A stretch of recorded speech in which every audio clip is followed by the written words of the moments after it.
তৃণমূল বলবে ভোট করবো না। ফাইনাল ভোটার লিস্ট বেরোতে দেন, আমরা এসআইআর ইলেকশন কমিশন করে আমরা করি না। তো আমরা বলি মৃত ভোটার, অস্তিত্বহীন ভোটার, ভুয়া ভোটার এবং বাংলাদেশি মুসলিম অনুপ্রবেশকারী রোহিঙ্গাদের নাম আমরা ভোটার তালিকায় রাখতে দেব না, দেব না, দেব না। আমাদের বিএলএ টুরা এবারে ৬১,০০০ বিএলএ টু বিজেপি দিয়েছে, যেটা প্রথম ভারতীয় জনতা পার্টিকে আমরা নীরবে শক্তিশালী সংগঠিত করেছেন।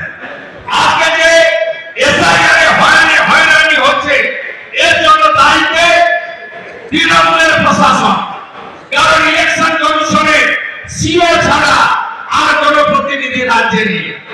৯০,০০০ বিএলও দিয়েছে কে? মমতা ব্যানার্জির সরকার। এই সরকারে দিনে অর্থাৎ দিনেটা তারা ইলেকশন ভোট পরিচালনা করে।